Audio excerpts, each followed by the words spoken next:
Hello everyone, welcome to Krishi valley YouTube channel. आज की video में हम डिस्कस करेंगे top MCQs questions related to the oil seed crops.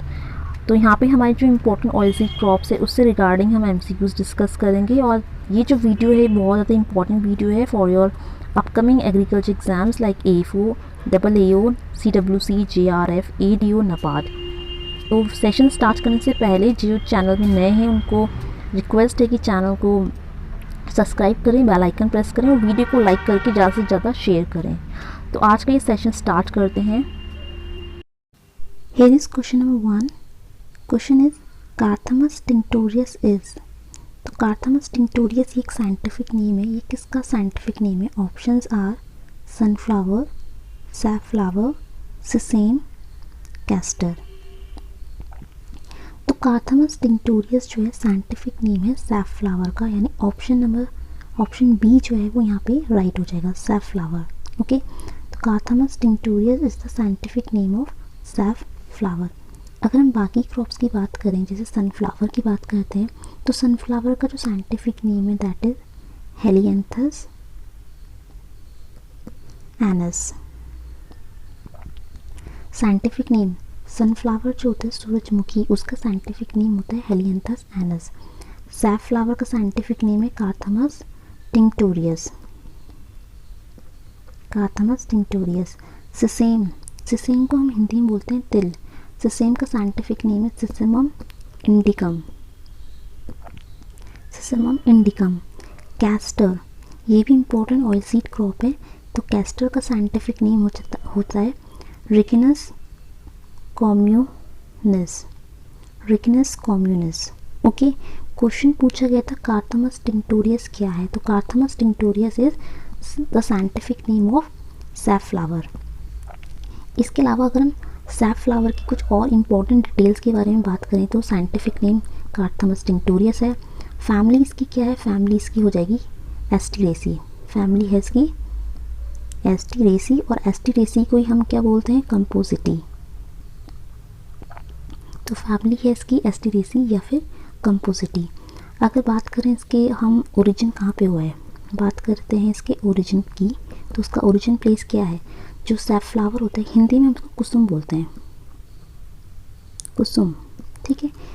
और नॉर्मली हम जो सैफफ्लावर होता है उसको हिंदी में बोलते हैं कुसुम। साइंटिफिक नेम कार्थमस टिंक्टोरियस, फैमिली एस्टीरेसी या फिर कंपोजिटी। इसका जो ओरिजिन हुआ है वो हुआ माना जाता है, एकदम एग्जैक्ट तो नहीं है बट इसका जो ओरिजिन है वो इंडिया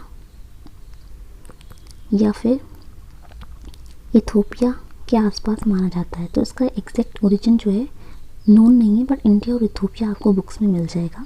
इसके अलावा हम बात करते हैं इसके इन्फ्लोरेसेंस की। इन्फ्लोरेसेंस जो इसमें पाई जाती है उसको बोलते हैं हम कैपिटुलम, कैपिटुलम। इसकी इन्फ्लोरेसेंस होती है कैपिटुलम, यानी डिस्क लाइक इसकी अपीयरेंस होती है। इसका जो इन्फ्लोरेसेंस होता है वो दिखने में ऐसा लगता है जैसे डिस्क हो, कैपिटुलम। यही कैपिटुलम जो है सनफ्लावर का भी है, यानी सनफ्लावर की जो इन्फ्लोरेसेंस है उसको भी हम कैपिटुलम बोलते हैं। बात करते हैं इसकी फ्रूट्स की, तो इसका जो फ्रूट्स होते हैं उनको क्या बोलते हैं? That is known as achene, achene, ठीक है। तो इन्फ्लोरेसेंस और फ्रूट्स इसके इंपॉर्टेंट है।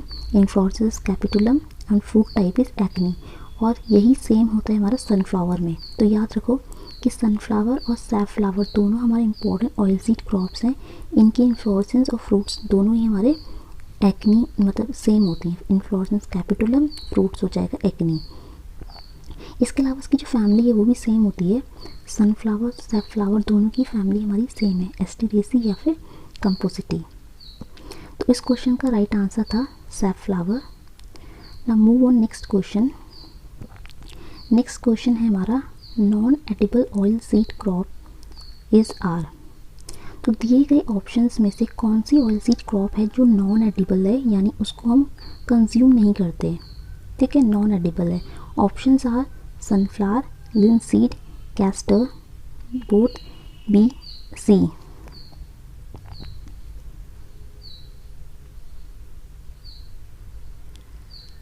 तो यहाँ राइट आंसर क्या होगा?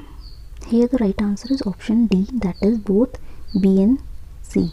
Both B and C यानी लिनसीड और कैस्टर।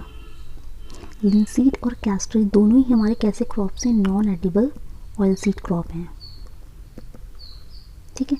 सनफ्लावर तो हमारा एडिबल में आता है, सनफ्लावर का जो ऑयल है वो तो हम कंज्यूम करते हैं, दैट इज़ वो एडिबल है। हमारी जितने भी ऑयल सीड क्रॉप्स होते हैं उसमें से केवल 2 ही क्रॉप्स ऐसे हैं जो नॉन एडिबल हैं, that is linseed and castor. आगे चलते हैं नेक्स्ट क्वेश्चन। नेक्स्ट क्वेश्चन है हमारा oil and protein content of groundnut. Groundnut से क्वेश्चन है, ग्राउंडनट हमारी बहुत इंपॉर्टेंट ऑयल सीड क्रॉप में काउंट होती है, ठीक है। अगर बात करें ग्राउंडनट के साइंटिफिक नेम की, तो ग्राउंडनट का साइंटिफिक नेम होता है अरैकिस हाइपोजिया, ठीक है। लेग्यूमिनेसी फैमिली को ये बिलोंग करता है, ठीक है। ग्राउंडनट के ओरिजिन की बात करें तो ग्राउंडनट जो है ब्राज़ील में ओरिजिनेट हुआ है, ठीक है। ये कुछ इंपॉर्टेंट पॉइंट्स हो गए ग्राउंडनट से। बात करते हैं कि इसमें ऑयल कंटेंट और प्रोटीन कंटेंट कितना होता है। तो ऑप्शन फर्स्ट है हमारा 15 to 25% एंड 20%, यानी पहली वाली जो वैल्यू है ये बताती है ऑयल को, और जो सेकंड वाली वैल्यू है ये बता रही है प्रोटीन।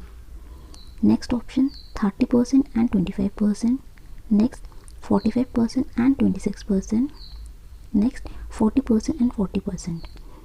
तो यहाँ पे जो सही आंसर है वो है हमारा ऑप्शन सी, दैट इज़ हमारी जो ग्राउंडनट होती है उसमें 45% जो होता है वो तो उसमें ऑयल होता है, और बचा हुआ 26% उसमें प्रोटीन होता है, ठीक है। ये चीज़ आपको याद रखनी है, इसको नोट कर लो, क्योंकि ग्राउंडनट बहुत इंपॉर्टेंट ऑयल सीड क्रॉप है, और इस तरह के क्वेश्चंस जो एग्ज़ाम्स में बन जाते हैं कि कितना प्रोटीन है और ऑयल है। तो of course groundnut oil seed crop है तो उसमें ऑयल कंटेंट ज़्यादा होता है 45%, और प्रोटीन इसमें 26% होता है।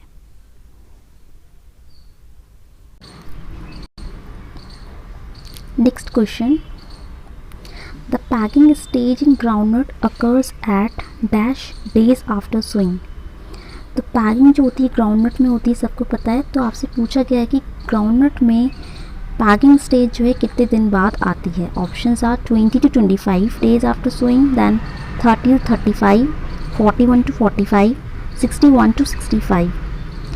राइट आंसर हो जाएगा यहाँ पे option C, that is 41 to 45 days. Okay, तो ग्राउंडनट में जो पैकिंग स्टेज आती है वो हमारी 41 से 45 डेज में आती है। और पैकिंग स्टेज में क्या होता है कि होता क्या है, सबसे पहले स्टार्टिंग में जब ग्राउंडनट का पॉलिनेशन हो जाता है, ग्राउंडनट में जब पॉलिनेशन हो जाता है तो आफ्टर दैट पॉलिनेशन के बाद, आफ्टर पॉलिनेशन क्या होता है उसमें एक स्टॉक बनता है, ठीक है। ओवरी से एक स्टॉक निकलता है, उसको बोलते हैं गोनोफोर, वो स्टॉक को बोलते हैं गोनोफोर। और ये गोनोफोर एंटर करता है सॉइल में और फॉर्म करता है पैग्स, ठीक है। बाद में उसमें कर्नल्स की फिलिंग होती है, दैट इज़ नोन एज, ठीक है, पैगिंग। और जो पैगिंग हो जाती है 41 से 45 डेज़ में हो जाती है, ठीक है। ये ध्यान रखना है। साथ साथ में एक और फैक्ट याद रखना है कि ग्राउंडनट की जो क्रिटिकल स्टेज होती है, क्रिटिकल स्टेजेस होती हैं, क्रिटिकल स्टेज फॉर इरिगेशन, वो 2 होती हैं। एक होती है फ्लावरिंग, यानी जब फूल आते हैं तब इरिगेशन देना होता है, और एक होती है हमारी पैगिंग, ठीक है, जो कि 41 से 45 डेज़ में आ जाती है। तो ये इंपॉर्टेंट क्रिटिकल स्टेज भी है। और पैगिंग कितने दिन बाद आती है, दैट इज़ 41 से 45 डेज़ में आती है, ठीक है। क्वेश्चन का लेवल अगर अच्छा लग रहा है तो वीडियो को एक लाइक ज़रूर करें। आगे चलते हैं नेक्स्ट क्वेश्चन की तरफ। Next question is trypsin inhibitors is associated with crop, ठीक है। तो ट्रिप्सिन इनहिबिटर कौन से क्रॉप के साथ एसोसिएट होते हैं। तो ट्रिप्सिन इनहिबिटर मैं आपको बता दूं, ये हमारा एंटी न्यूट्रिशनल फैक्टर होता है। कैसा factor? Anti nutritional factor. Anti nutritional factors का मतलब है कि न्यूट्रिएंट की अवेलेबिलिटी को कम करने का काम करता है, ठीक है। हमारी बॉडी को जितना न्यूट्रिएंट जाना है उस न्यूट्रिएंट को रोकेगा, यानी न्यूट्रिएंट्स के अगेंस्ट एक बैरियर हो जाएगा। एंटी न्यूट्रिएंट का काम ये करता है। तो ये ट्रिप्सिन इनहिबिटर होते हैं। तो ट्रिप्सिन इनहिबिटर किस क्रॉप के साथ एसोसिएट है यहाँ पे? Options are linseed, castor, soybean, mustard. तो आपको बताना है ट्रिप्सिन इनहिबिटर कौन से क्रॉप के साथ एसोसिएट है। लिंसीड के साथ नहीं है, कैस्टर के साथ नहीं है, मस्टर्ड के साथ नहीं है, तो ये हमारा एसोसिएट होता है सोयाबीन के साथ, ठीक है। ऑप्शन सी यहाँ पे करेक्ट होगा। तो सोयाबीन में आपको याद रखना ट्रिप्सिन इनहिबिटर यानी एक तरह का एंटी न्यूट्रिशनल फैक्टर यहाँ मौजूद होता है। इसको रिमूव करने का क्या तरीका है? इसको रिमूव करने के लिए हम उसमें हीट ट्रीटमेंट दे सकते हैं, प्लस यहाँ पे हम कंटिन्यूस वॉशिंग कर सकते हैं with the help of water. Clean water के साथ कंटिन्यूस हम सोयाबीन वॉश करें तब भी ट्रिप्सिन इनहिबिटर्स जो है वो रिमूव हो जाता है, बिकॉज ट्रिप्सिन इनहिबिटर वॉश करने से पानी में सॉल्युबल होकर निकल जाएगा, या फिर हीट सेंसिटिव होता है तो हीट करने से भी ये डिस्ट्रॉय हो सकता है। तो सोयाबीन में ट्रिप्सिन इनहिबिटर को हम इस तरह से डिस्ट्रॉय या रिप्लेस भी कर सकते हैं। सोयाबीन की अगर बात करें तो सोयाबीन का साइंटिफिक नेम होता है, इंपॉर्टेंट ऑयल सीड क्रॉप है तो सोयाबीन का साइंटिफिक नेम याद रखना है, सोयाबीन का साइंटिफिक नेम होता है ग्लाइसिन मैक्स। ठीक है, फैमिली इसकी लेग्यूमिनेसी होती है। ठीक है, ओरिजिन उसका कहाँ हुआ है, तो ये हमारी चाइना में उसका ओरिजिन हुआ है, ये याद रखना है, इंपॉर्टेंट फैक्ट्स। आगे चलते हैं, नेक्स्ट क्वेश्चन है हमारा, cropping a physiological disorders of groundnut occur due to. तो क्रॉपिंग एक इम्पॉर्टेंट फिजियोलॉजिकल डिसऑर्डर है जो कि हमारी मूंगफली में होता है, ग्राउंडनट में होता है। ये किसके कारण होता है आपको बताना है। ऑप्शंस यहाँ पे हैं, iron deficiency, calcium deficiency, manganese toxicity, और लास्ट है हमारा बोथ ए एंड बी है, ए और बी दोनों। तो क्रॉपिंग डिसऑर्डर्स जो होते हैं हमारी ग्राउंडनट में होता है, इसका एक नाम और है, cropping disorder also known as hollow heart. ठीक है, खाली दिल, हॉलो हार्ट।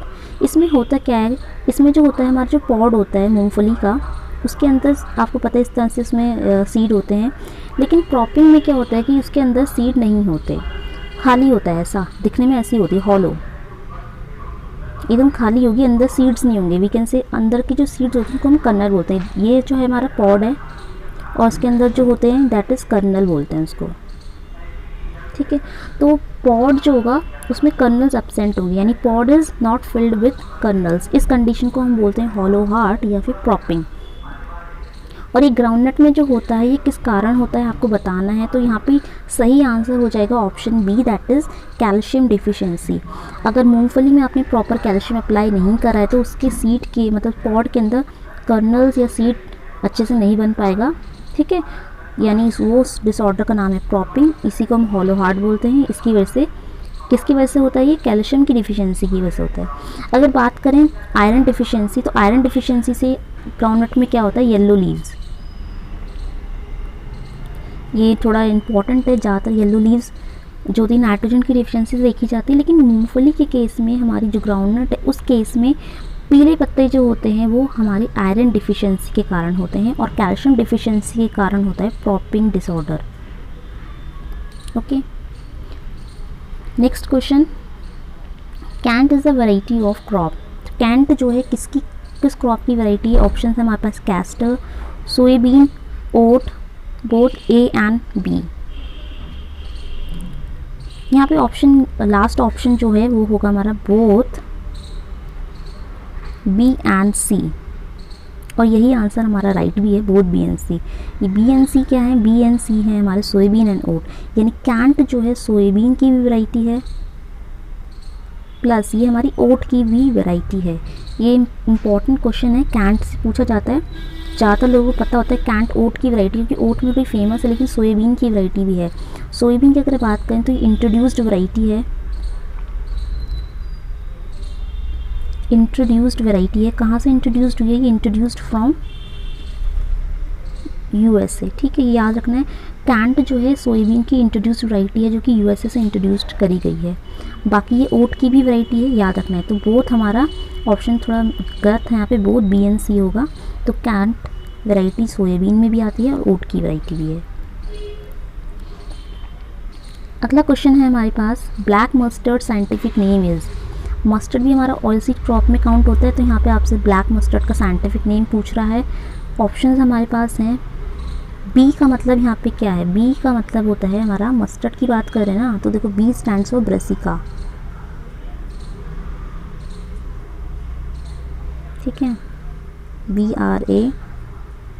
BRASSICA। ठीक है, पता होगा आपको ब्रेसिका होता है, ये सब में जो बी लिखा है दैट इज़ ब्रेसिका।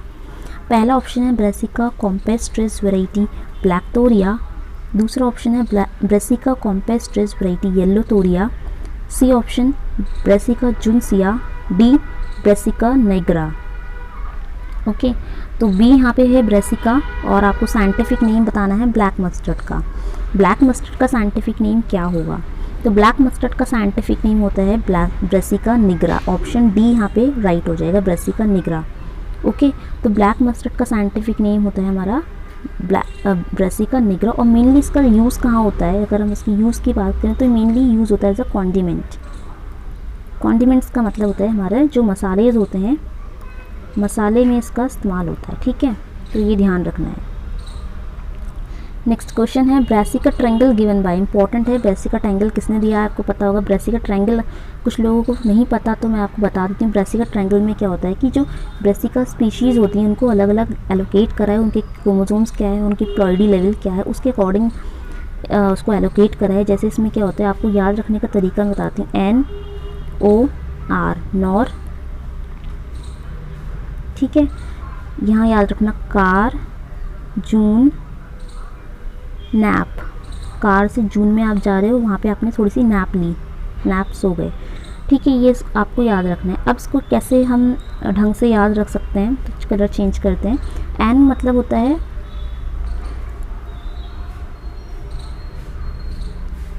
इसको हम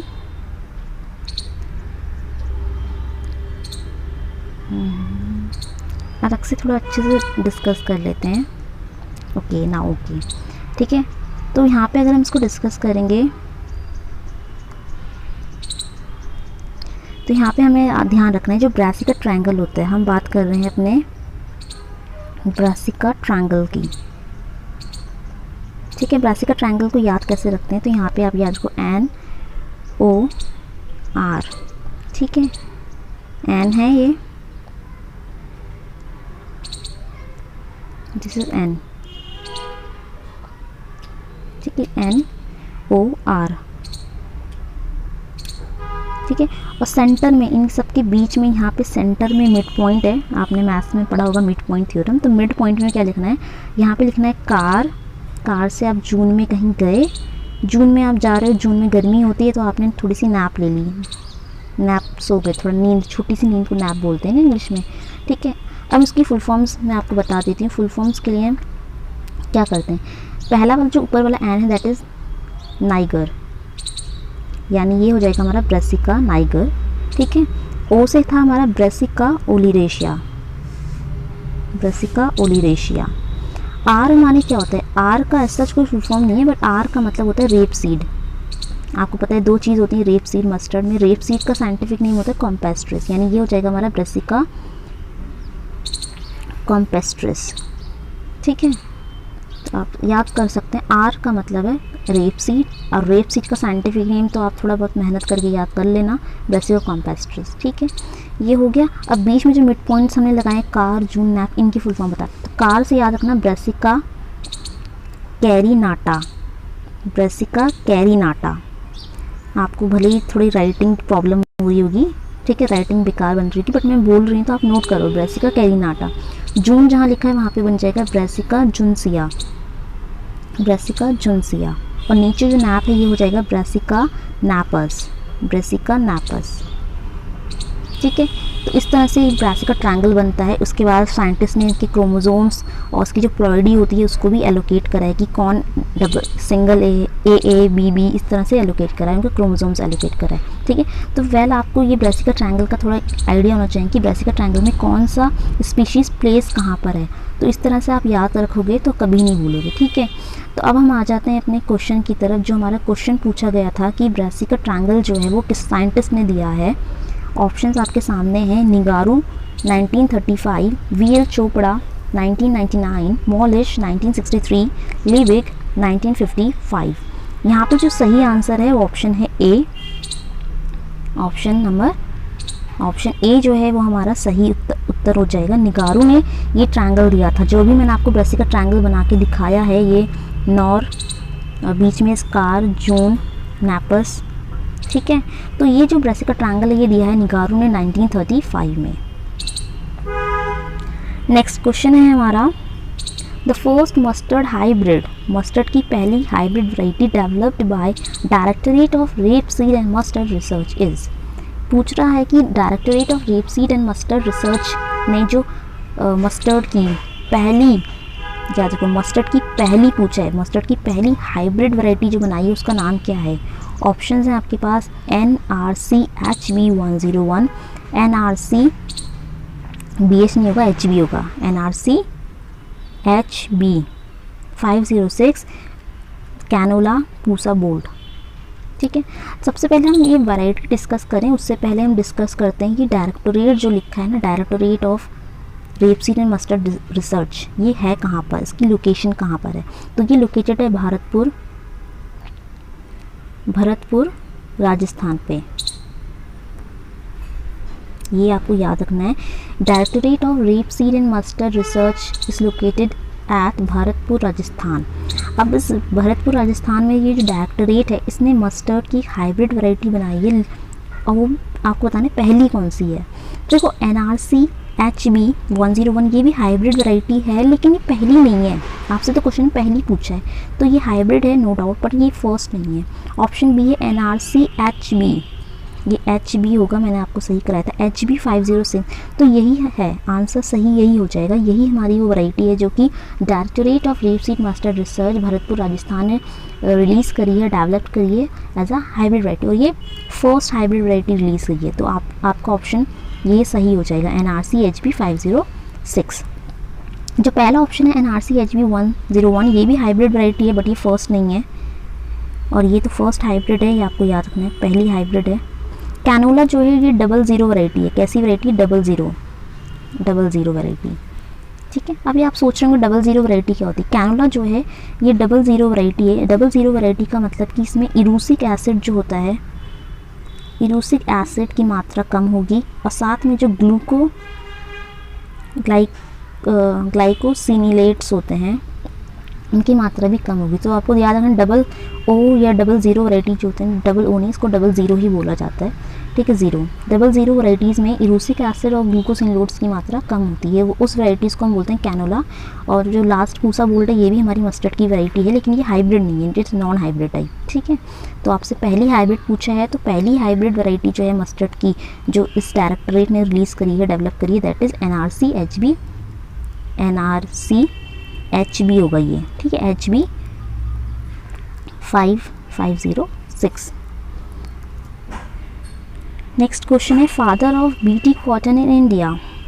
BT कॉटन क्यों आ गए यहाँ पे? हम तो ऑयल सीड की बात कर रहे हैं। आप सोच रहे हो कॉटन तो फाइबर क्रॉप है ना, no doubt cotton fibre crop है, बट कॉटन में भी थोड़ा बहुत इसका जो कॉटन का सीड होता है ना, जो कॉटन सीड होता है उसमें कुछ परसेंट तक ऑयल भी पाया जाता है। तो यहाँ पे हमने ऐसा उसको माइनर फॉर्म में डिस्कस करा है ऑयल सीड के अंदर। ठीक है, तो father BT cotton in India पूछा गया है। BT कॉटन आपको पता है, BT कॉटन का मतलब है कि हमारी ट्रांसजेनिक वैरायटी है, ट्रांसजेनिक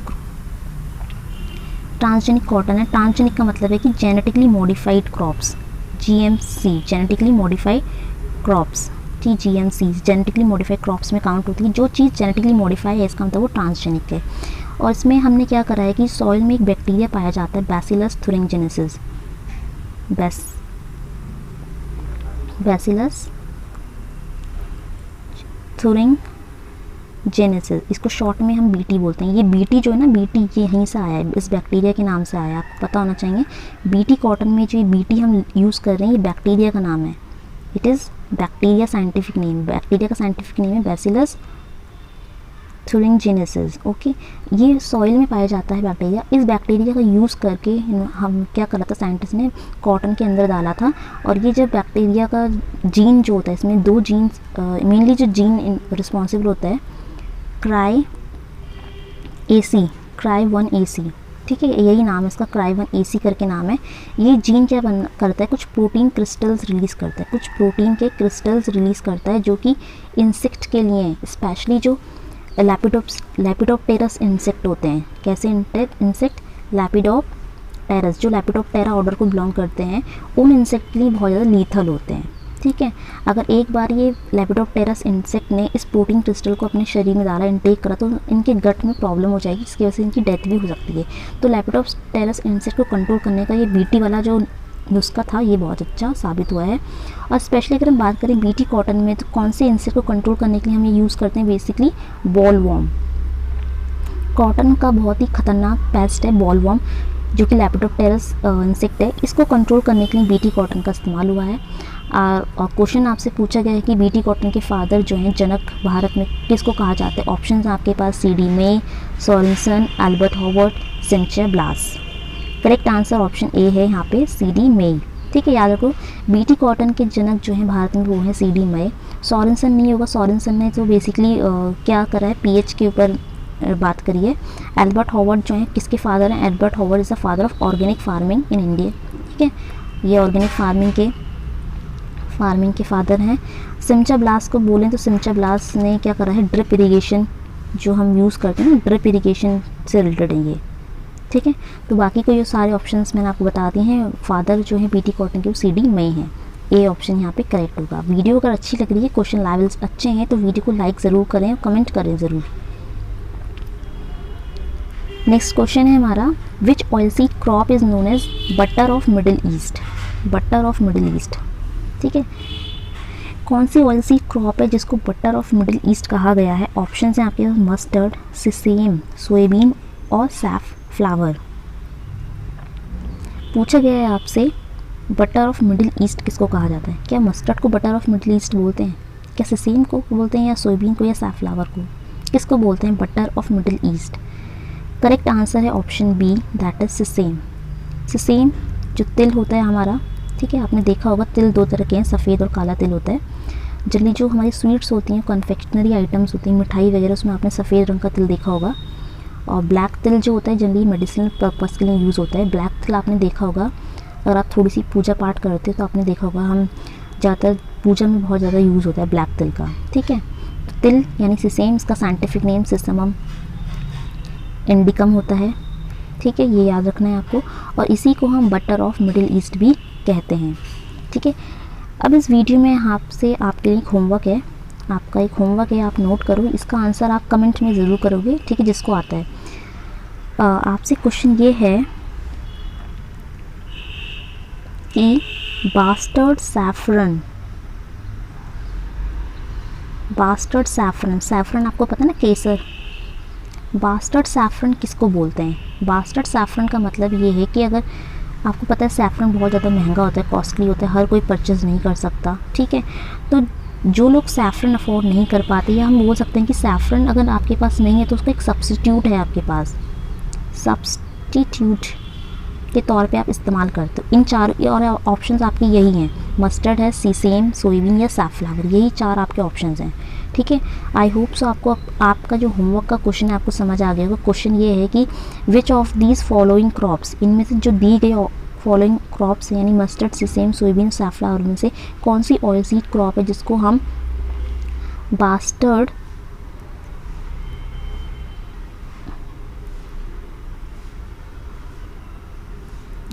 बास्टर्ड सैफरन के नाम से जानते हैं। ठीक है, क्वेश्चन तो आपसे पूछा गया था बटर ऑफ मिडिल ईस्ट किसको कहा जाता है, तो उसका आंसर सिसेम हो गया। लेकिन नेक्स्ट क्वेश्चन में मैंने आपको होमवर्क में दिया है कि बास्टर्ड सैफरन किसको बोला जाता है, और ऑप्शंस आपके पास मस्टर्ड, सिसेम, सोयाबीन, सैफफ्लावर है। इन चारों में से जो राइट आंसर है वो आपको कमेंट में करना है। कमेंट में आपको ऑप्शन बताना है कि बास्टर्ड सैफरन किसको कहा जाता है। ठीक है, आगे चलते हैं, नेक्स्ट क्वेश्चन की तरफ बढ़ते हैं। अ variety of mustard developed in Delhi university by using baldness bastard technology is, यानी सरसों में मस्टर्ड में एक वैरायटी डेवलप करी है दिल्ली यूनिवर्सिटी ने, उन्होंने इस्तेमाल कर रहे हैं इन जीन को, कौन से हैं, बार्नेस एंड बास्टर जीन। ठीक है, इन जीन्स को या इस टेक्नोलॉजी को इस्तेमाल करके दिल्ली यूनिवर्सिटी ने मस्टर्ड की जो वैरायटी डेवलप करी है वो आपको बताना है। अगर आप चारों ऑप्शंस देखोगे तो चारों की ऑप्शंस आपकी मस्टर्ड की वैरायटी हैं। क्रांति मस्टर्ड की वैरायटी है, कैनोला भी मैंने आपको पीछे बताया 00 वैरायटी वाली, जिसमें इरोसिक एसिड और ग्लाइकोसिनेरेट्स कम होते हैं। ठीक है, इसके बाद सी ऑप्शन है पूसा जय किसान। पूसा जय किसान भी बहुत फेमस वैरायटी है। ठीक है, और DMH11। अब कुछ लोग अपना दिमाग क्या लगाते हैं, क्योंकि दिल्ली यूनिवर्सिटी की बात हो रही है तो दिल्ली से याद रख लेते हो पूसा, और आँख बंद करके वो ऑप्शन सी पूसा जय किसान को टिक करेंगे। ठीक है, पर ये हमारा गलत है, सी ऑप्शन गलत है। ठीक है, क्रांति भी नहीं है, कैनोला भी नहीं है, राइट आंसर ऑप्शन डी हो जाएगा, DMH11। DMH में DMH का फुल फॉर्म याद रखो, धरा मस्टर्ड हाइब्रिड 11। DMH11 यानी धरा मस्टर्ड हाइब्रिड 11 ये मस्टर्ड की वैरायटी है जिसको दिल्ली यूनिवर्सिटी ने डेवलप करा है। और DMHR ये जो है इसमें बार्नेज और बास्टर टेक्नोलॉजी का इस्तेमाल हुआ है, जिसके कारण ये मस्टर्ड डेवलप्ड हुआ है। इसके अलावा खासियत इसकी ये है कि जो DMH11 मस्टर्ड की वैरायटी है, जो कि बार्नेज बास्टर टेक्नोलॉजी का यूज़ करके डेवलप करी गई है दिल्ली यूनिवर्सिटी के द्वारा, इसकी खास बात ये है कि ये जेनेटिकली मॉडिफाइड वैरायटी है। जेनेटिकली मॉडिफाई या फिर बोल सकते हैं ट्रांसजेनिक है। ठीक है, आपने अभी तक इससे पहले आपने देखा था क्वेश्चन में BT कॉटन के बारे में, मैंने आपको बताया था BT कॉटन, जिसमें बैसिलस thuringiensis बैक्टीरिया का इस्तेमाल करके हमने इसको जेनेटिकली मॉडिफाई बनाया है। वैसे ही मस्टर्ड में भी एक जेनेटिकली मॉडिफाई वैरायटी है हमारे पास। ठीक है, तो यहाँ से आपको एक पॉइंट से बहुत सारे पॉइंट्स आपको क्लियर हैं। सबसे पहले तो DMH11 कुछ लोगों को पता नहीं होगा, DMH11 मस्टर्ड की वैरायटी, तो उनको पता लग गया होगा कि DMH11 मस्टर्ड की वैरायटी किसने डेवलप करी है? दिल्ली यूनिवर्सिटी ने डेवलप करी है। किस टेक्नोलॉजी के थ्रू डेवलप करी है? दैट इज़ बार्नेज बास्टर टेक्नोलॉजी के थ्रू डेवलप करी है। इसके अलावा एक पॉइंट मैंने आपको अभी बताया जो यहाँ क्वेश्चन में दिया नहीं है, दैट इज़ कि ये जेनेटिकली मॉडिफाई वैरायटी है। ये भी आपको पता चल गया, जेनेटिकली मॉडिफाई लिखा होगा या फिर आपको लिखा होगा ट्रांसजेनिक वैरायटी। ठीक है, तो आप याद करो, क्वेश्चन यहाँ से कुछ भी बन जाएगा। अगर यहीं पे एक क्वेश्चन बनाना चाहें एग्जामिनर, तो क्वेश्चन बना सकते हैं कि which of the following is genetically modified variety of mustard. ठीक है, इन चारों ऑप्शन यही आपको 4 मिलेंगे और पूछा जाएगा कि जेनेटिकली मॉडिफाइड मस्टर्ड वैरायटी कौन है, तो option number D that is DMH11 यहाँ पे राइट होगा। आगे चल लेते हैं। नेक्स्ट क्वेश्चन है, सनफ्लावर ओरिजिनेटेड इन, सनफ्लावर सूरजमुखी कहाँ ओरिजिनेट हुआ है? साउथ अफ्रीका में, मैक्सिको, इथोपिया, इंडिया। तो इसका सही आंसर होगा मैक्सिको में हुआ है। ठीक है, सनफ्लावर साइंटिफिक नेम है, अभी आपको पीछे बता चुकी हूँ पर फिर भी रिवाइज करते हैं। सनफ्लावर का साइंटिफिक नेम है हेलियंथस एनस। ठीक है, sunflower is Helianthus anus. Family की बात करें तो उसकी फैमिली कंपोसिटी पीछे बताई थी, जहाँ पे हमने सैफफ्लावर का सबसे पहली शुरुआत जो हुई थी ना वीडियो के पहले क्वेश्चन से, वहाँ पे हमने पढ़ा था कार्थमस टिंक्टोरियस सैफफ्लावर है। सैफफ्लावर की जो फैमिली है वही सनफ्लावर की फैमिली है, तो वो है कंपोसिटी या फिर एस्टेरेसी। ठीक है, इसकी इन्फ्लोरेसेंस कैपिटुलम होता है। ठीक है, याद रखना। इसके जो फ्रूट्स होते हैं, फ्रूट्स किस टाइप का होता है? इसके फ्रूट्स टाइप होते हैं एक्नी। ठीक है, इतना पॉइंट आपको याद रखना है। और सनफ्लावर का ओरिजिन पूछा है तो ये हमारा मैक्सिको में ओरिजिनेट हुआ है। नेक्स्ट क्वेश्चन है, Aruna NPH1 is the first hybrid variety of, ये भी एक हाइब्रिड वैरायटी है, ये भी ऑयल सीड की हाइब्रिड वैरायटी है। तो ऑप्शंस आपके पास सारे ऑयल सीड वाले हैं, सोयाबीन है, पीनट है, लिनसीड है, कैस्टर है। पीनट नहीं है पता आपको? पीनट होता है ग्राउंड नट, मूंगफली। मूंगफली के बहुत सारे नाम होते हैं। मूंगफली को हम पीनट बोलते हैं, मंकी नट भी बोलते हैं, मंकी नट, मनीला नट। ठीक है, तो ये सब ग्राउंड नट के नाम है, पर यहाँ पे ऑप्शन ग्राउंड नट नहीं है, राइट ऑप्शन नहीं है। आई मीन अरुणा NP1 ये पहली, देखो पहली है और हाइब्रिड है। पहली हाइब्रिड वैरायटी है किसकी? ऑप्शन डी कैस्टर की हाइब्रिड वैरायटी है। ठीक है, तो याद रखना है आपको, इंपॉर्टेंट क्वेश्चन है ये। जितनी भी हाइब्रिड वैरायटीज़ के क्वेश्चंस होते हैं ना, हाइब्रिड ऊपर से पहली हाइब्रिड पूछ रहा है, तो जहाँ पे भी हाइब्रिड वैरायटीज़ हैं तो उनको तो याद रखो। सबसे पहले फर्स्ट हाइब्रिड वैरायटीज़ जितनी भी हैं क्रॉप्स की, उनको तो याद रखना है। ठीक है, तो अरुणा जो है इसको NP1 भी बोलते हैं, NPH1 ये कैस्टर की पहली हाइब्रिड वैरायटी है। नेक्स्ट क्वेश्चन, ओके क्वेश्चन बहुत लेंदी है। ठीक है, फटाफट आपसे सामने पढ़ देती हूँ। मोस्ट डिस्ट्रक्टिव डिजीज़ ऑफ सिसेम, सिसेम यानी तिल की बात हो रही है। तिल की सबसे खतरनाक डिस्ट्रक्टिव बीमारी है phyllody. Transformed floral parts into green leafy structure, the disease caused by phytoplasma and transmitted by which vector? Question ये है कि सिसेम जो है हमारा तिल, जो मैंने भी आपको बताया 2 तरह के होते हैं, काले सफ़ेद। ठीक है, सिसमम इंडिकम।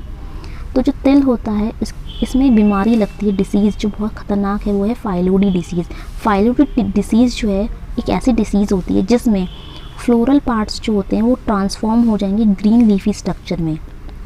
यानी जो फाइलोडी डिसीज़ होती है उसमें जो फ्लोरल पार्ट्स होते हैं, यानी जहाँ पे फूल बनना होता है, वो वाला पार्ट ऐसा लगेगा जहाँ पे फ्लोरल पार्ट्स की जगह उसमें पत्ते पत्ते बन गए, ऐसे पत्ते पत्ते दिखाई देंगे आपको। और कुछ टाइम आने के बाद ये पत्ते इतने सारे हो जाएंगे कि सिम्टम्स जो होगा ना, उस सिम्टम को हम बोलते हैं विच बूम। ठीक है, विच बूम, इस टाइप का सिम्टम्स आपको देखने को मिलेगा। ये डिसीज़ है हमारी फाइलोडी डिसीज़। याद रखना, सिम्टम्स भी यहाँ पे आपको बता दिया है। फाइलोडी में क्या हो जाता है, फ्लोरल पार्ट्स यानी फूल जो है, फूल ना रह गए, पत्ते बन जाएगा, हरे हरे पत्ते, ठीक है। और ये डिसीज़ होती है फाइटोप्लाज्मा नाम के माइक्रो ऑर्गेनिज्म से, और ये डिसीज़ जो है एक वेक्टर के द्वारा फैलाई जाती है। तो उस वेक्टर का नाम आपसे पूछ रहा है, क्या वो वेक्टर क्या है? वाइट फ्लाई है, लीफ हॉपर है, थ्रिप्स या माइट्स। ज़्यादातर आपने एग्रीकल्चर में देखा होगा कि चारों ऑप्शंस जो है ना, white fly, leaf hopper, thrips, might, ये सब के सब एज अ वेक्टर कहीं ना कहीं अपना रोल प्ले करते हैं। वाइट फ्लाई भी कितनी सारी डिसीज़ को फैलाती है, लीफ हॉपर भी, थ्रिप्स भी और माइट्स भी। माइट्स इंसेक्ट नहीं है, माइट्स जो है वो अकेरिनिडा में आता है, लेकिन ये स्टिल बहुत सारी बीमारी को फैलाने का काम भी करता है। लेकिन आपसे जो क्वेश्चन पूछा गया है वो ये पूछा गया कि सिसेन की फाइलोडी डिसीज़ जो होती है, जिसमें floral parts green leafy structure में बदल जाते हैं, जो कि फाइटोप्लाज्मा नाम के माइक्रो ऑर्गेनिज्म से हो रही है, इसको कौन सा वेक्टर फैलाता है? इसको फैलाता है लीफ हॉपर। ऑप्शन बी यहाँ पे सही हो जाएगा, that is leaf hopper. Next question, Egyptian cotton scientific name is. Cotton में मैंने आपको बताया था अभी थोड़ा बहुत ऑयल परसेंट इसके होता है, दैट इज़ वाई हमने यहाँ पे इसको ऑयल सीड में काउंट कर लिया है, ठीक है। तो यहाँ पे आपसे पूछा जा रहा है कि इजिप्शियन कॉटन का साइंटिफिक नेम क्या है? इजिप्शियन कॉटन, आपको पता होगा कि जो कॉटन होती है, ठीक है, इसका साइंटिफिक नेम हम गॉसिपियम स्पीशीज़ बोलते हैं। गॉसिपियम स्पीशीज़ इसलिए क्योंकि इसके अंदर बहुत सारी स्पीशीज़ आती हैं। तो याद रखो कॉटन दो प्रकार की होती है, एक होती है देसी, एक होती है विदेशी, ठीक है। न्यू वर्ल्ड कॉटन, देसी वाली को हम बोलते हैं ओल्ड वर्ल्ड, पुरानी। तो दो प्रकार की कॉटन है, ठीक है। एक सेकेंड, इसको हम अच्छे से समझते हैं, दो प्रकार की कॉटन कौन सी हैं, ठीक है। तो हमारी जो कॉटन होती है, दो प्रकार की कॉटन हमारे पास होती हैं, दो प्रकार की कॉटन हमारे पास हैं। एक हमारी होती है ओल्ड वर्ल्ड और एक होती है हमारी न्यू वर्ल्ड।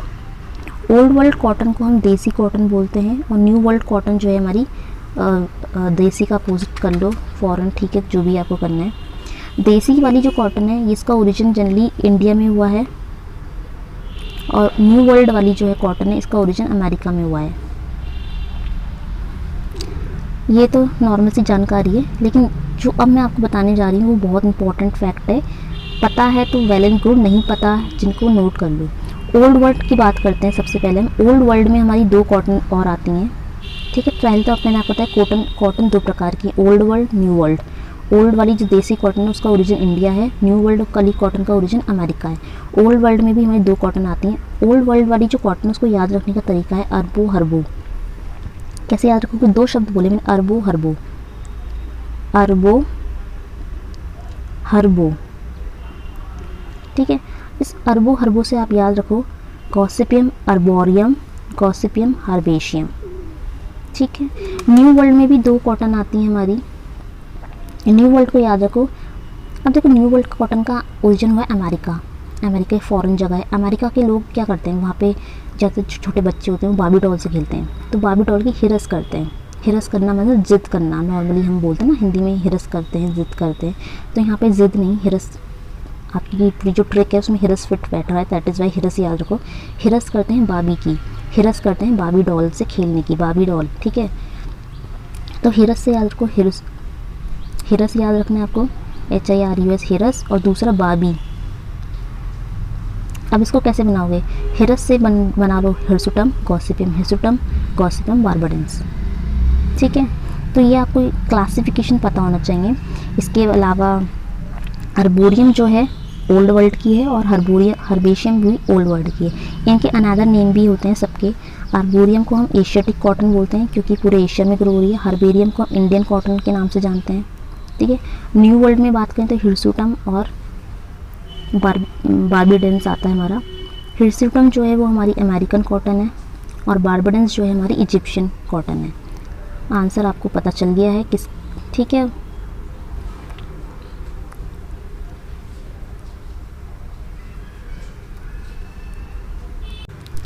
तो ये रहा आपके सामने क्वेश्चन आपसे पूछा था कि इजिप्शियन कॉटन का साइंटिफिक नेम बताओ, तो इजिप्शियन कॉटन का साइंटिफिक नेम हिरसुटम होता है, गॉसिपियम हिरसुटम, ठीक है। हर्बेशियम का मैंने आपको बताया, गॉसिपियम हर्बेशियम इंडियन कॉटन है, इसका दूसरा नाम है इंडियन कॉटन। आर्बोरियम का है एशियाटिक कॉटन।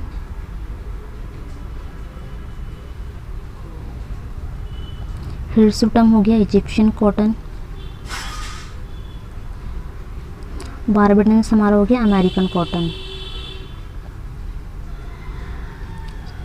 सॉरी रॉन्ग हो गया, इजिप्शियन कॉटन ना, अभी तो मैंने आपको बताया बारबेडेंस। हिरसुटम हमारा होता है अमेरिकन कॉटन, ये हमारी अमेरिकन कॉटन है, बाकी ये ठीक है हर्बेशियम और इसका मैंने आपको सही बताया। हिरसुटम अमेरिकन कॉटन और बारबेडेंस हो गई आपकी इजिप्शियन कॉटन। ठीक है,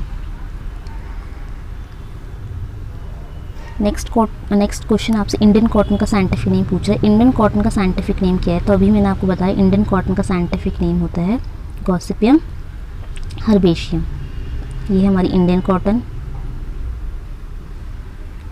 आर्बोरियम हो गई हमारी एशियाटिक कॉटन। सारे ऑप्शन वही हैं। हिरसुटम मैंने अभी बताया, हिरसुटम अमेरिकन, और बारबेडेंस हमारी इजिप्शियन, और इंडियन कॉटन हो गई हर्बेशियम। नेक्स्ट क्वेश्चन है, the oilseed crop contains highest amount of linolenic acid 47.4%। यानी दिए गए ऑप्शंस में से कौन सी ऑयलसीड क्रॉप है जिसमें सबसे ज़्यादा अमाउंट में लिनोलेनिक एसिड पाया जाता है? और कितना पाया जाता है? 47.4% पाया जाता है लिनोलेनिक एसिड। मैं आपको दो चीज़ बता देती हूँ यहाँ पे, एक है हमारा लिनोलेनिक एसिड और एक है हमारा लिनोलिक।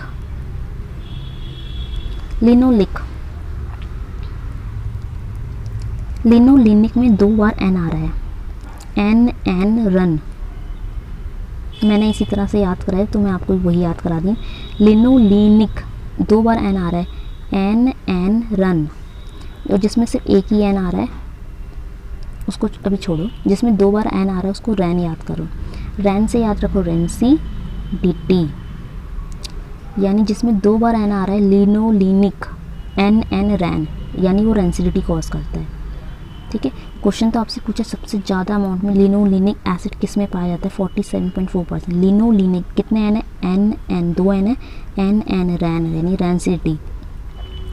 यानी सीधी बात यह है कि जिस ऑयलसीड में लिनोलेनिक एसिड का मात्रा सबसे ज़्यादा हाई है, और क्वेश्चन ने आपसे वही पूछा सबसे ज़्यादा हाईएस्ट किस में है? 47.4% हाईएस्ट किस में पाया जाता है? Linolenic acid. यानी सबसे ज़्यादा लिनोलेनिक एसिड जिस तेल में मिलेगा उसमें रेंसिडिटी भी बहुत ज़्यादा हाईएस्ट होगी।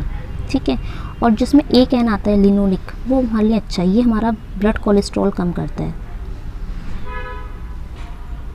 ये हमारे ब्लड के कोलेस्ट्रॉल को कम करने का काम होता है, ये तो अच्छा है, ये हमारे लिए अच्छा है लिनोलिक एसिड। लेकिन जिसमें 2 बार एन आ रहा है, एन रैन, रेंसिडिटी कॉज करता है। और जिस तेल में रेंसिडिटी होती है वो ज़्यादातर हम यूज़ नहीं कर पाते, उसको स्टोर नहीं कर पाते अच्छे से। दिए गए ऑप्शंस में से कौन सा ऑयलसीड क्रॉप है जिसमें लिनोलेनिक एसिड बहुत ज़्यादा हाईएस्ट मात्रा में 47.4% पाया जाता है? Rape seed, mustard, oil palm, linseed. Correct answer option D है लिनसीड। आपको मैंने अभी शुरुआत की जो कुछ वीडियोस थे, मतलब शुरुआत की नहीं, अभी इसी वीडियोस में स्टार्टिंग के क्वेश्चंस में मैंने आपको बताया नॉन एडिबल ऑयलसीड क्रॉप का। नॉन एडिबल ऑयलसीड क्रॉप में हमारी 2 आती हैं, एक आती है हमारी कैस्टर, दूसरी आती है हमारी लिनसीड। ठीक है, इसका कैस्टर का जनरली हम यूज़ कहाँ करते हैं? मशीनरीज में यूज़ करते हैं। जो हमारी मशीन होती है ना, जब वो मशीन जाम हो जाती है, एज ए लुब्रिकेंट वहाँ पे हम यूज़ करते हैं। लिनसीड को हम एज अ नॉन एडिबल तो है, इसका इस्तेमाल हम कहाँ करते हैं? वार्निश, पेंट्स, डाइज, इंक, और साथ में फाइबर एक्सट्रैक्ट करने के लिए भी यूज़ होती है लिनसीड। पर इन दोनों को हम खा नहीं सकते। लिनसीड का रीज़न तो आपको मालूम चल गया है कि लिनसीड में लिनोलेनिक एसिड बहुत ज़्यादा है, और जिसमें लिनोलेनिक एसिड होता है उस वाले ऑयल में रेंसिडिटी बहुत ज़्यादा जल्दी आ जाती है। ठीक है, तो आपसे क्वेश्चन पूछता, oil contain highest amount of linolenic acid, that is linseed. Linseed में सबसे हाईएस्ट लिनोलेनिक एसिड पाया जाता है। अगर बात करें सबसे लोएस्ट लिनोलेनिक एसिड किस में मिलता है, तो आंसर होगा हमारा सनफ्लावर। सनफ्लावर के जो ऑयल है उसमें लिनोलेनिक एसिड बहुत कम है। लिनोलेनिक एसिड बहुत कम है, यानी रेंसिडिटी बहुत कम है। तभी तो हम सनफ्लावर का ऑयल खा पाते हैं, ठीक है। सनफ्लावर का ऑयल अपने खाने में यूज़ कर रहे हैं बिकॉज में लिनोलेनिक एसिड कम है, और कितना मात्रा होती है, बहुत कम, यानी 0.05% से भी कम। और लिनसीड में तो सबसे हाईएस्ट है 47.4%। Okay, now this is very important question. ये क्वेश्चन जो है ऑयल सीड का सबसे इम्पॉर्टेंट और बेसिक और महत्वपूर्ण क्वेश्चन यही है ऑयल सीड का, क्योंकि हम बात करें ऑयल सीड की तो अब बारी आ गई है ऑयल सीड में ऑयल कंटेंट कितना है वो निकालने की, ठीक है। क्वेश्चन आपसे बोल रहा है कि arrange the oil seed crops according to oil content, ठीक है। तो आप ये साइन देख रहे हो, ग्रेटर का साइन होता है, तो आपको बताना है किस ऑयल सीड क्रॉप्स में ऑयल सबसे ज़्यादा है, उसके बाद कम कम कम करते हुए लास्ट में सबसे कम पे आना है, अरेंज करना है। और ये अरेंज आप तभी कर पाओगे जब आपको इनके ऑयल कंटेंट की एग्जैक्ट परसेंटेज याद होगा, ठीक है। तो यहाँ पे ऑप्शंस देखते हैं, किन के बारे में बात हो रही है, सिसेम तिल की बात हो रही है, कॉटन की, सनफ्लावर या ऑयल पाम।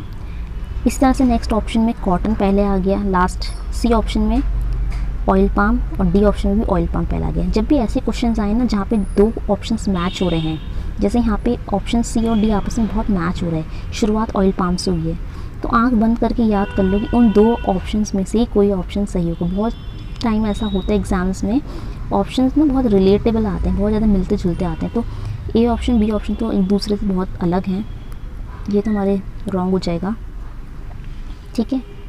लेकिन ऑप्शन सी और डी में सिमिलैरिटी ये है कि दोनों की शुरुआत ऑयल पाम से हो गई है, तो इनमें से कोई ऑप्शन हमारा सही होगा, ठीक है। कैसे होगा, अब हम पता होना चाहिए ऑयल परसेंटेज होता कितना है। तो अगर हम बात करें ऑयल पाम में हमारा जो ऑयल कंटेंट है वो अबाउट 60% होता है, ये हमारा होता है ऑयल पाम में, ठीक है। उसके बाद अगर हम बात करें सिसेम का ऑयल परसेंट होता है अप्रॉक्स 50%। यहाँ पे सी ऑप्शन सही हो जाएगा, मैं आपको पहले ही बता दूँ, ठीक है। सी ऑप्शन ही हमारा सही है।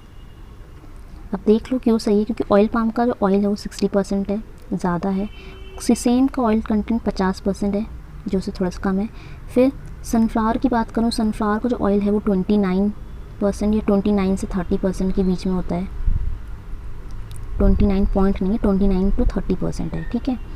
उसके बाद कॉटन की बात करूँ तो कॉटन का ऑयल कंटेंट होता है 25%, 15 से 25% याद रखो।